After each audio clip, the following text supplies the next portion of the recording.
Shalom. Shalom and welcome. This is Quick Words. Things to consider during end times.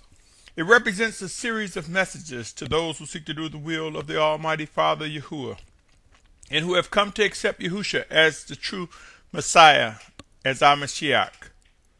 It is to those who I am compelled to believe will be among the ranks of the 144,000 and multitude mentioned in Revelation chapter 7 and 14. If you're tuning in for the first time, my name is Symmanayah. Today is April 15, 2014. And this segment of Quick Words is entitled Words of Life and Death. Words of Life and Death. My brothers and sisters, end time includes moments where we will witness words of life and death echoed before us. Remember Noah's words, which resulted in Noah guiding his family and selecting animals of the planet into the ark as he was instructed by the Most High. To those who went into the ark, these were words of life. To those who were left behind, they faced words of death. When sovereigns, most commonly referred to as many as kings, of Yahuah went into battle, there were words of life to those who won and were victorious, and words of death to those who were defeated. The family of which the children of Yahuah belongs does not function in a democratic manner. Soon we will be freed from the strongholds that interfere with our ability to unite righteously. As drought increases and famine began to spread across the lands, pestilence and disease will follow, causing widespread chaos and civil unrest. Many religious leaders will make every attempt to contain the mass confusion within their respective fellowships. Religious leaders, along with diverse groups of self-appointed pastors, self-appointed shepherds, self-appointed mores, teachers, counselors, and false prophets, and many other wicked individuals that are outspoken will face correction. There are those that are chosen by the Spirit of Yahusha, and there are those who are self-appointed. Pray to discern the difference. We will witness the strong-willed, the high-minded, the charismatic, and many other creative individuals attempt to convince others that they are indeed the chosen of the Almighty Father Yahuah, only to be reproved and corrected, and or utterly removed or destroyed. I have witnessed various teachers, mores, leaders deliver false witness against the obedient of the Most High Father Yahuah. They have wrongfully labeled individuals as prideful, without humility, self-indulgence. Some of these false teachers have even said that those that are obedient are speaking, echoing their own opinions. And they're using many other words to convince people to ignore or to turn away from the words that are presented from the obedient. This will come to an end, my brothers and sisters, to those who are to fulfill what is written. This is nothing new, and it will continue to be a situation where they will attack. But as pertaining to the final exodus, those who will be in the ranks of the final exodus, the final group that is gathered, this type of behavior will be laid waste among the children of Yahuah, our Almighty Father. Wrongfully accusing those who are obedient will face correction like never before. What has been tolerated in times past will prove to become shut down in the future. As our final exodus draws near, we will see all attacks weakened as we press forward in our journey. Prepare for all the chosen leaders who will deliver orders and commands by the Spirit of Yahusha. Prepare as they begin to emerge with clarity. We will clearly come to know what must and will be done.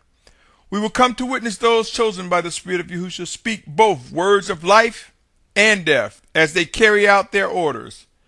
Take a moment to visit or revisit number 16th chapter and pray that we never find ourselves on the wrong side of righteousness. All too often we state that we desire to see a unified group, but we ignore the hard decisions necessary for purging wickedness from among us.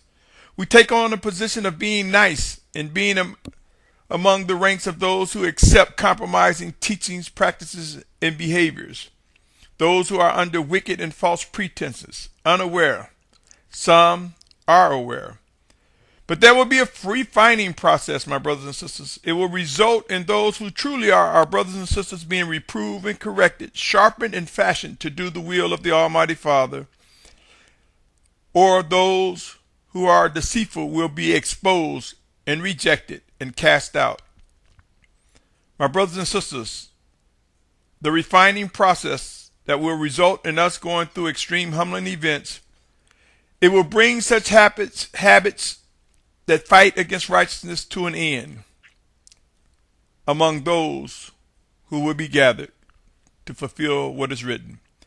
Excuses will become null and void as we begin to respond to commands and orders from the Spirit of Yahusha, directly and or through his chosen leaders or possibly sent messengers. As leaders of all walks of life scramble trying to determine what must be done, soon and very soon it will be clear regarding the identities of those chosen and led by the Spirit of Yahusha to lead. They will speak with authority, and we will witness the awesome power and strength from the Most High Father back up what is ordered and command. There will be words of life and death. Will you have the fortitude to speak them if you discover you are ordered to deliver the messages that may be described as words of life or words of death? Do you have the fortitude and strength to obey? Once you discern it is indeed the Spirit of Yahusha commanding you to do so. Are you aware there were many who were going about their business, but was ordered by the Almighty Father Yahuah to deliver words of life and death, or life or death? Many who obeyed the Most High's command. Consider Amos. Amos was a sheep herder and a grower of fig trees, and the Almighty called Amos out from his job and told him to go prophesy and speak to the children of Israel. Yahuah. Yes, Amos. Consider reading that. I invite you to read specifically the 4th chapter. My brothers and sisters, search the scriptures. From youth to adults, there were many of those chosen to execute judgment. In some cases, and in other situations, warnings or living instructions. We are entering into the final stages of our existence as we know it. Scientists and world leaders have a perspective regarding the possible extinction of man as it relates to global warming and climate change, as it relates to food production and water supply. They believe we have reached many peak levels and are on a decline towards possible extinction, man as well as many other living creatures. But we, my brothers and sisters, we who are of the believing community who seek to do the will of the Almighty Father, we have a different perspective, a different position, a different belief on what's to come. We are indeed in a battle. This is spiritual warfare, but those who belong to the Most High Father Yahuah, those who accept Yahusha as Mashiach, as Messiah, will come to discover what must and will be done in these final hours. We will come to witness scriptures being fulfilled like never before witnessed. My brothers and sisters, hard decisions, tough choices will be made. We have no control over the outcomes ahead, whether we believe it or not.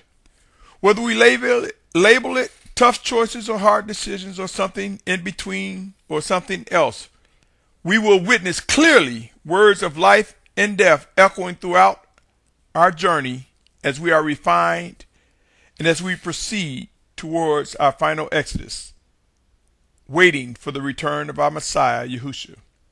It will be wise to seek earnestly to worship and obey, and discover a living relationship with Yahusha, our Messiah, and learn to respond with precision. These are indeed man's final steps. The true nation of Yahuah, commonly known as Israel, will emerge. Our ability to discern and understand and respond to words of life or death, or life and death, will be sharpened. Our abilities to discern will increase as we accompany one another during our final exodus, or as we are guided to that place where He would have us to be. We will come to know the meaning of words of life and death. Let us accept this, my brothers and sisters. That it's time to stop hiding from the realities of balance, discipline, and righteousness. It's time for the nation, the true nation of Yahusha, to awaken.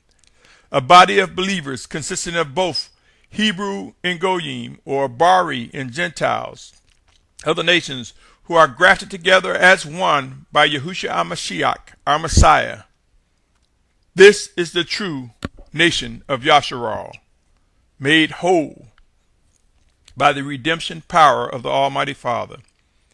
Pray and watch, my brothers and sisters. Pray and watch. All proof will come. Until next time, stay tuned as this series, Quick Words, continues. Shalom, shalom, shalom.